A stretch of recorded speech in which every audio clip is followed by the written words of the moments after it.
दोस्तों, Greece media की तरफ से ये दावा किया गया है कि ग्रीस भारत से ब्रह्मोस आकाश मिसाइल डिफेंस सिस्टम और बराक 8 मिसाइल खरीदने की तैयारी कर रहा है। इस खबर के बारे में इस वीडियो में डिटेल में बात करेंगे। इसके अलावा भारत ने पहली बार फाइटर जेट इंजन के क्षेत्र में बड़ी सफलता पाई है। दोनों खबर काफी इंपॉर्टेंट है, इसीलिए वीडियो को अंत तक जरूर देखिएगा। पहले बात करते हैं ग्रीस की। आप अपने स्क्रीन पर रेफरेंस के लिए ग्रीस मीडिया का आर्टिकल देख सकते हैं, जिसमें ग्रीस की तरफ से भारतीय हथियारों पर दांव खेला जा रहा है। ग्रीस ने अपनी नई योजना एजेंडा 2030 के तहत सेना को आधुनिक बनाने का फैसला किया है। खास बात यह है कि अब वह सिर्फ अमेरिका या यूरोप पर निर्भर नहीं रहना चाहता, बल्कि नए भरोसेमंद साझेदार भी खोज रहा है। इस कड़ी में भारत एक अहम भूमिका निभाता हुआ नजर आ रहा है। ग्रीस अब भारतीय मिसाइल और एयर डिफेंस सिस्टम में दिलचस्पी दिखा रहा है, जो उसकी सुरक्षा जरूरतों के हिसाब से काफी उपयोगी माने जा रहे हैं। ग्रीस की सबसे बड़ी चिंता उसका भौगोलिक इलाका है।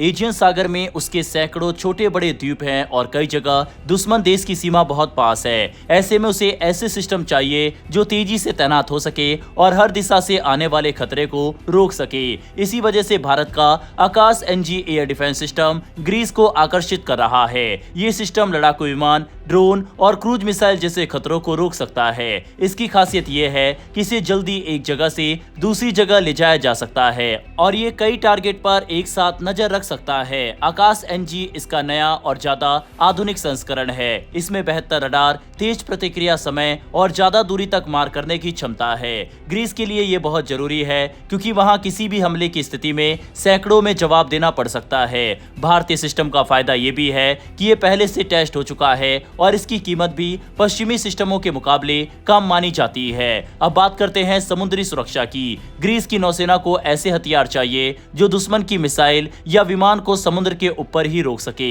यहाँ पर बराक 8 सिस्टम अहम बन जाता है। ये भारत और इजराइल द्वारा मिलकर बनाया गया मिसाइल सिस्टम है, जिसे जहाजों पर लगाया जा सकता है। इसकी सबसे बड़ी ताकत यह है कि ये 360 डिग्री में किसी भी दिशा से आने वाले खतरे को रोक सकता है।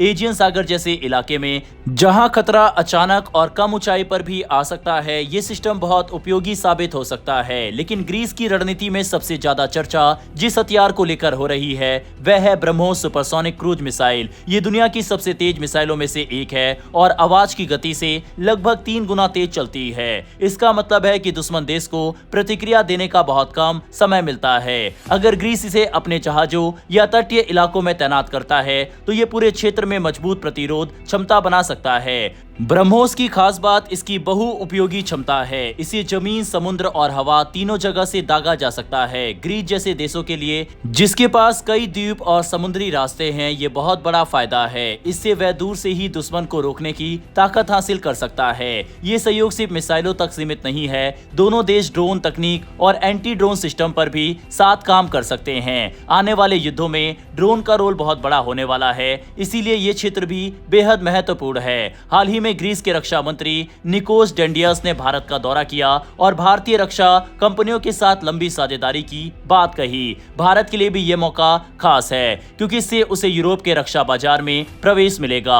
वहीं ग्रीस को एक ऐसा साथी मिलेगा जो तकनीक देने के साथ साथ उत्पादन में भी सहयोग कर सकता है। दोनों देशों की समुद्री चुनौतियां अलग अलग क्षेत्रों में होने के बावजूद काफी मिलती जुलती है, इसीलिए ये साझेदारी भविष्य में और मजबूत हो सकती है। कुल मिलाकर ग्रीस का भारत की ओर झुकाव कोई सहयोग नहीं, बल्कि एक सोची समझी रणनीति है। आकाश एनजी उसकी हवाई सुरक्षा मजबूत कर सकता है, बराक 8 समुद्री रक्षा को और ब्रह्मोस दुश्मन के खिलाफ तेज और शक्तिशाली जवाब देने की क्षमता देता है। अगर ये सहयोग आगे बढ़ता है तो ये सिर्फ दो देशों के बीच सौदा नहीं, बल्कि बदलती दुनिया में नए रणनीतिक रिश्तों की शुरुआत भी हो सकती है। चलिए अब बात करते हैं भारत के पहले स्वदेशी फाइटर जेट इंजन के टेस्ट की। हाल ही में भारत के स्वदेशी कावेरी इंजन को लेकर एक बहुत बड़ी अपडेट सामने आई है, जिसने डिफेंस सेक्टर में हलचल मचा दी। खबर यह है कि कावेरी इंजन के आफ्टर बर्नर वर्जन का सफल परीक्षण किया गया है। इस टेस्ट को खुद भारत के रक्षा मंत्री राजनाथ सिंह ने देखा,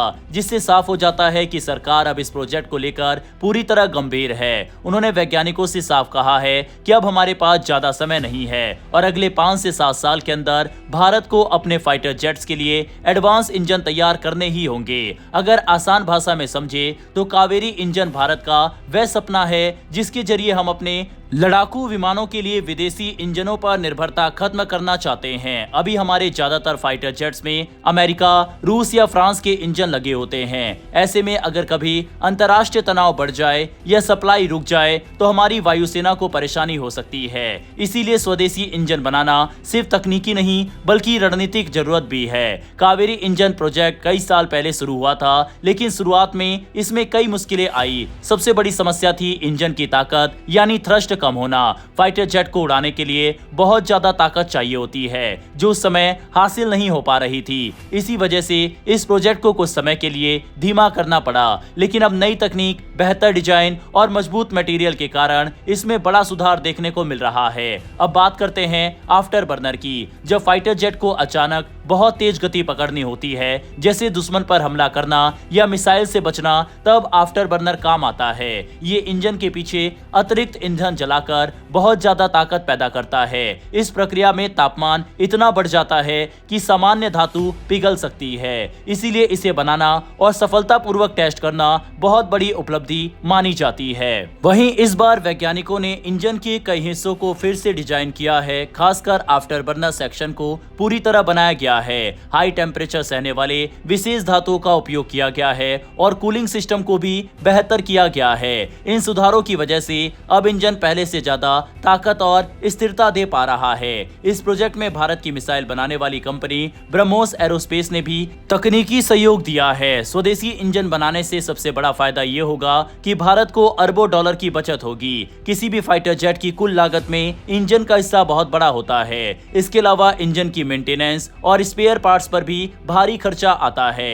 अगर इंजन अपना होगा तो इन सब पर नियंत्रण भी हमारा ही रहेगा। वैज्ञानिक अब कावेरी इंजन के अगले संस्करण पर भी काम करने की योजना बना रहे हैं, जिसे और ज्यादा ताकतवर बनाया जाएगा। भविष्य में बनने वाले स्वदेशी लड़ाकू विमान जैसे HAL तेजस के उन्नत वर्जन और 5वीं पीढ़ी के फाइटर जेट में भी इसका उपयोग किया जा सकता है। अगर ऐसा होता है तो भारत दुनिया के उन चुनिंदा देशों में शामिल हो जाएगा जो अपने दम पर फाइटर जेट इंजन बनाते हैं। सिर्फ बड़े इंजन ही नहीं, भारत छोटे टर्बोफैन इंजन भी बना रहा है जिनका इस्तेमाल ड्रोन और क्रूज मिसाइल में होगा। इससे भविष्य की युद्ध क्षमता और मजबूत होगी, क्योंकि आने वाले समय में बिना पायलट वाले विमान और मिसाइलें ही युद्ध की दिशा तय करेंगी। रक्षा मंत्री ने वैज्ञानिकों से यह भी कहा है कि अगर जरूरत पड़े तो निजी कंपनियों, विश्वविद्यालयों और विदेशी साझेदारों के साथ मिलकर काम किया जाए, लेकिन तय समय पर परिणाम जरूर आने चाहिए। इसका मतलब है कि अब भारत इस प्रोजेक्ट को किसी भी हालत में सफल बनाना चाहता है।